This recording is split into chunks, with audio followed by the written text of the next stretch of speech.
ଦୁଇଦିନିଆ କେନ୍ଦୁଝର ଜିଲ୍ଲା ଗସ୍ତରେ ଶିଳ୍ପ ଓ ଦକ୍ଷତା ବିକାଶ ମନ୍ତ୍ରୀ ଶ୍ରୀ ସମ୍ପଦ ସ୍ୱାଇଁ।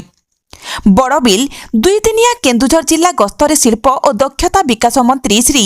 ସମ୍ପଦ ଚନ୍ଦ୍ର ସ୍ୱାଇଁ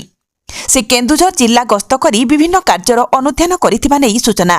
ସେହି ପରିପ୍ରେକ୍ଷୀରେ ଆଜି ବଡ଼ବିଲ ଗସ୍ତରେ ଆସିଥିବା ବେଳେ ବଡ଼ବିଲ ଥାନା ଅନ୍ତର୍ଗତ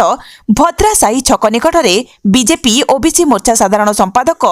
ଚନ୍ଦ୍ରଗୁପ୍ତ ପ୍ରସାଦଙ୍କ ନେତୃତ୍ୱରେ ଶତାଧିକ ସଂଖ୍ୟାରେ ବିଜେପି କର୍ମୀ ଶ୍ରୀ ସ୍ୱାଇଁଙ୍କୁ ଫୁଲତୋଡ଼ା ଦେଇ ସ୍ୱାଗତ କରିବା ସହ ଏକ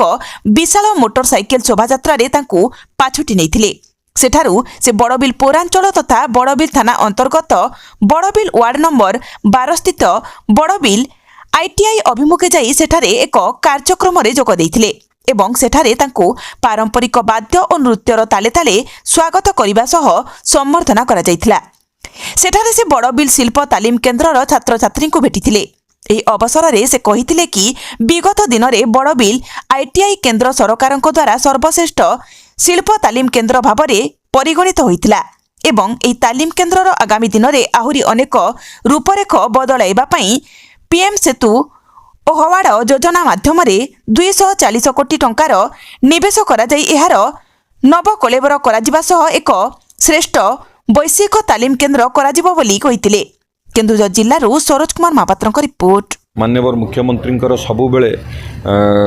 सबुबले गुरुत्व दौरान किभली भाव में मेगा स्टील प्लांट हम आपण मैंने समस्त जानते जेएसडब्ल्यू पोस्को जॉइंट वेंचर करुँच